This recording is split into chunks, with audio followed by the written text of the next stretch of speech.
Okay, everyone, welcome back to this new channel, and this time we're gonna catch Baran. Let's see.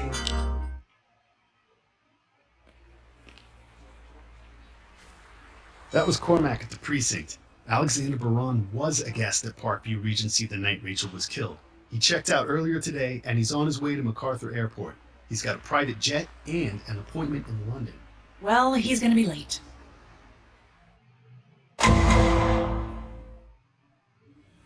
Mr. Baran! Mr. Baran! Detective Curtis, NYPD. We need to talk to you about the murder of a hotel maid over the weekend. A maid? Are you serious? I'm leaving for London. Look like about an inch and a half to you, Ray? Sure does. Mr. Alexander Baran, you are under arrest for the murder of Rachael Trevino. You have the right to remain silent.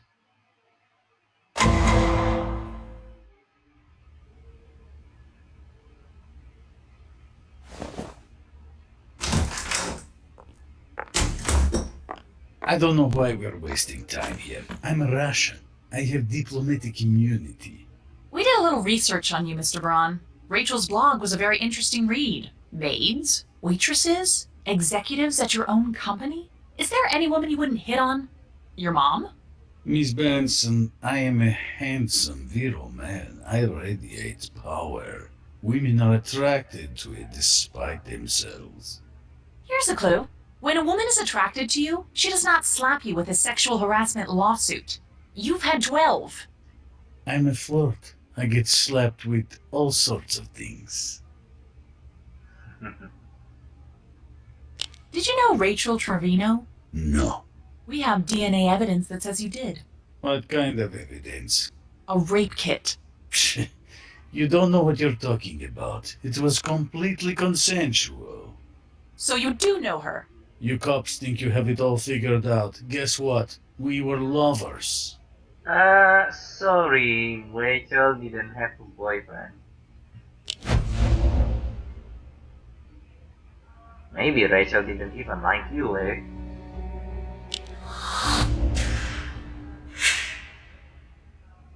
I'm not buying it. Sorry, Charlie. An earlier witness already told us Rachel didn't have a boyfriend. And you lied about knowing her just now.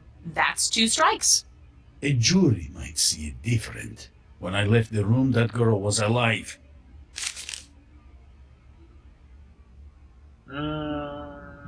You had access to Rachel's voicemails, and you destroyed them to cover up your connection. Not true. I never touched the voicemails. Okay.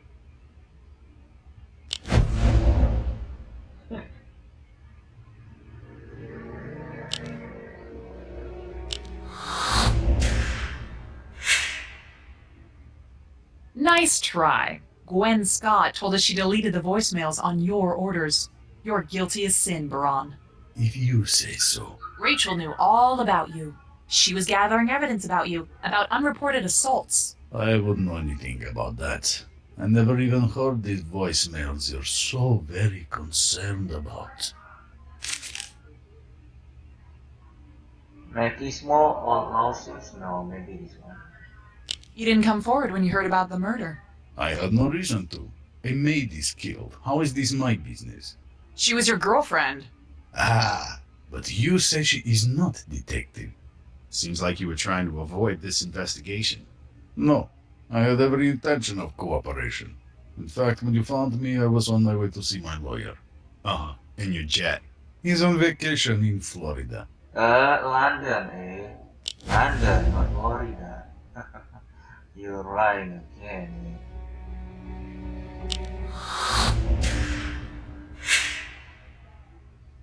You said you were headed to London. It's just a hop, skip, and a jump to Moscow from there, and then you'd be out of our reach. Your knowledge of geography is so American.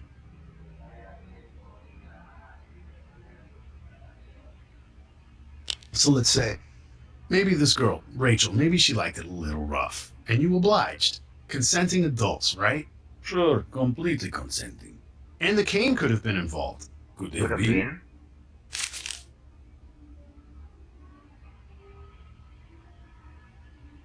You know, killing the witness to a crime gets you an automatic upgrade to murder 1.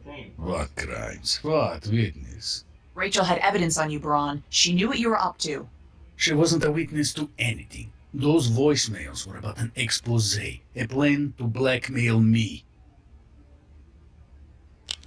You said you didn't know the voicemails. You're lying, and we can prove it. I mean, you never touched voicemails, or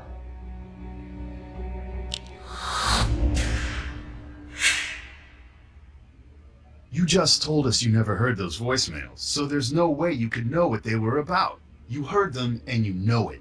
You're looking better and better for this murder with every lie that comes out of your filthy mouth. Tell me how the cane fits into this scenario. Was it an accident? I'm sure it must have been. Did she ask you to use it?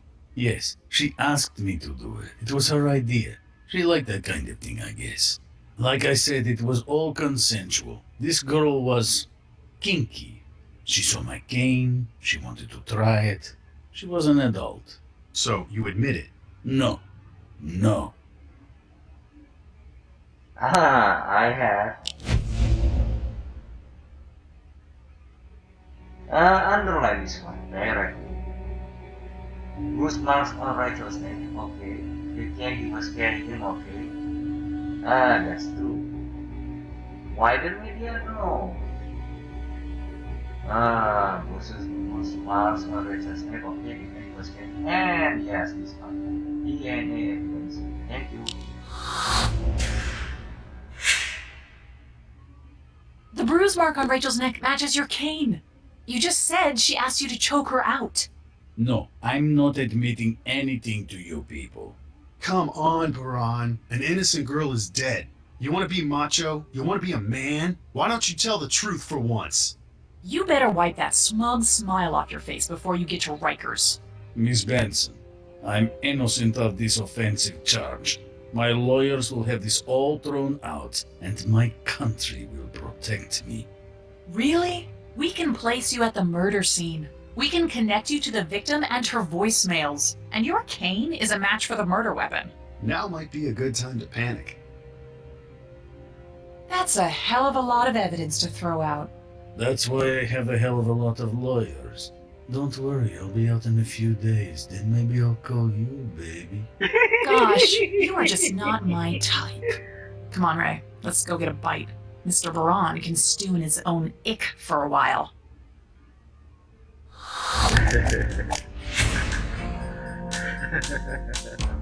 Okay, let's continue to the code.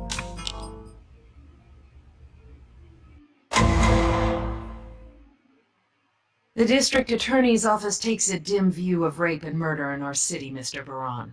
Your defense contends you have diplomatic immunity, but the Russian consulate says you only have limited immunity. My status protects me from prosecution of any crime committed in the course of my diplomatic mission. I met Miss Trevino in the capacity of a Russian media expert as a diplomat. Did you meet Rachael Trevino at the Parkview Regency? She said she worked there, so we agreed to meet. And instead you slept with her? Yes, women are attracted to me, Miss Carmichael. Not all of them. Objection! Withdrawn. Objection!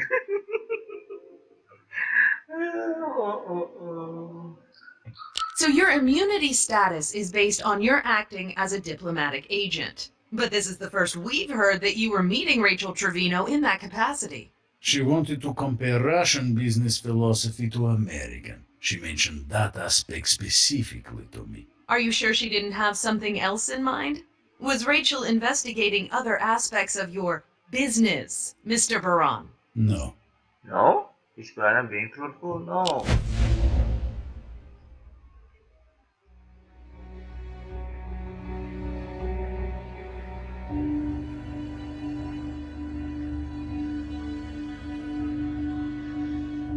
I guess this one.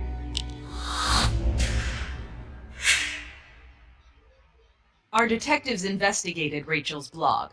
She was gathering evidence that you were a sexual predator. Oh my god! Oh no! That was for my daughter, you bastard! Bailiff, restrain Oh, that man. Order! Order! Someone grab him! My baby! My baby, you murderer! Oh, will she have that trauma for life? I don't know. Check my coin. Judgment Day. Hero dad gets revenge. Taking care of business. Father does what court cannot. American justice. The headlines go on. The people love this guy. Chavez Trevino. He killed the smug bastard who killed his daughter. Of course they love him. How the hell did he get a gun into the courtroom? This is gonna get messy quick. I say we charge him with voluntary manslaughter and let it go. Abbie? You know what keeps me up at night? What if his aim was off? Just slightly. I wouldn't even be here to answer your question, Jack. You're right. I'm not setting a precedent for street justice in our courtrooms, despite what the people think they want. Prove it was premeditated. Hit him with murder one. You got it, boss.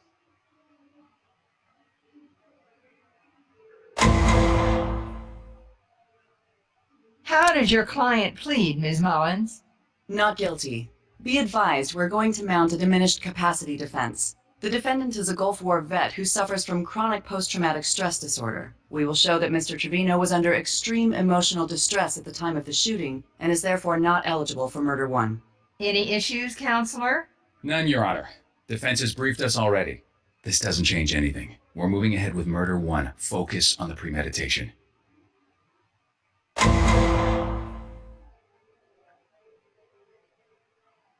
Your first witness is Detective Benson. As an eyewitness, she will testify to the facts of the shooting and give the jury an unbiased picture of the killing.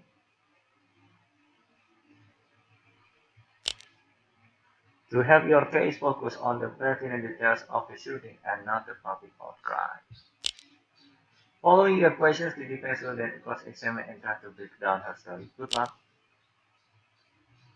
I ain't talking about this one, eh? Can you tell us definitively who shot Alexander Baran? Without a doubt, the defendant, Chavez Trevino, shot him. I looked to see Mr. Trevino standing up with a smoking gun in his hand.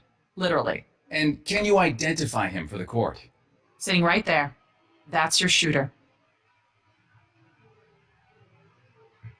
It is.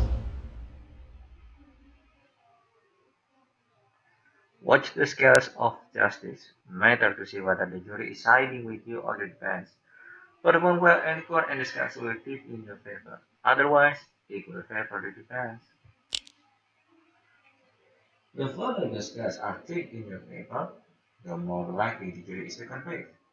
It also gives you more power when it comes to people cheating.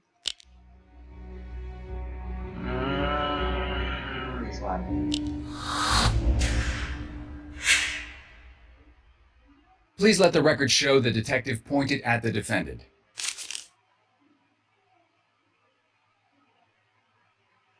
After the shooting, Mr. Trevino made a voluntary statement to you about why he shot Mr. Baran. True? Yes. What did he say? He said Mr. Baran had to die. He said Mr. Baran was going to claim immunity, escape prosecution, and run back to Russia. What else did he say? He said the courts were weak, powerless. He said the only justice he wanted was a death sentence. So, his motive was less about avenging his daughter's murder and more about exacting the type of justice he wanted to see. Objection. Withdrawn. Good job. Occasionally a well-aimed jab at the defendant can score points with the jury, even though you have to withdraw it. Okay. Detective, how exactly did Mr. Trevino get a gun into the courtroom? Aren't there security measures? We're still investigating how he breached security, but he claims he stuffed it into his jacket and simply walked through. How difficult would it have been to get past security? Mr. Trevino had to avoid metal detectors and checkpoints covering every entrance. What would it take to get past all that security, Miss Benson? Forethought, planning, and intelligence. Mr. Trevino had to keep his cool and his wits about him at all times. What's Benson doing? Won't this testimony have to defend it? No. Why? To establish that Trevino was not under extreme emotional distress when he acted, yes. Others are wrong.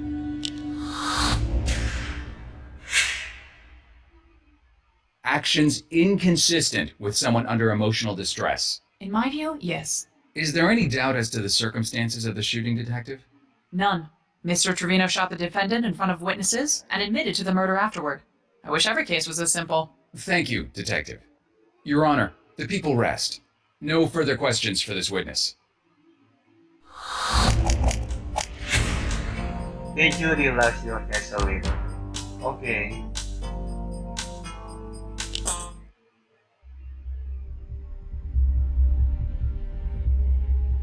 Christina Mullins is the defense attorney you are facing today. Your job is to optimize details out of line. Here are two criteria to use. She will discuss comments as questions such as, are we really supposed to take this line? This is argumentative. Maybe I should underline this one. Remember this one. Delete. She will also insult your witness. That's called badgering. Okay. Detective Benson, you testified that you saw the defendant, Chavez Trevino, shoot the victim. No, I testified that I turned around and saw Mr. Trevino with a smoking gun in his hand, about a second after I heard the shots. So you didn't actually see him do the shooting? Are we supposed to believe you're a relevant eyewitness? Huh? Objection. Argumentative. Sustained. Ms. Mullins, enough with the rhetoric. Immediately after the shooting, what did Mr. Trevino look like? I don't follow you. Was he composed? Calm? He was in possession of himself. Wasn't he yelling out, "My baby, you murdered her"? He said that, yes. He was out of his mind with grief. He was coming apart at the seams, and you didn't see it? Really? I don't believe you. He was upset. Upset. Objection. Argumentative. Sustained. The defense can save the dramatic storytelling for its own witness. Is your heart so cold, Detective? Are you such a robot that you can't see another human in distress? Objection. Badgering. Badgering. Ms. Mullins, you are trying my patience. Either ask the detective a legitimate probative question or sit down. Let's try this one more time. Was my client, Chavez Trevino, visibly shaken and distressed following the shooting? Yes. Did he appear rational, calm? No. Was his behavior at that moment consistent with a person in severe emotional distress? Yes. So despite any forethought or planning he might have shown previously, the defendant was clearly in distress when he fired his weapon. True? True? Yes. Thank you. That's all for this witness, Your Honor. Why did you change your answer, Rick? Okay. The overall, the jury is leaning toward your case. Okay, I guess I have to end this part and we are going to the next part. Thank you for watching.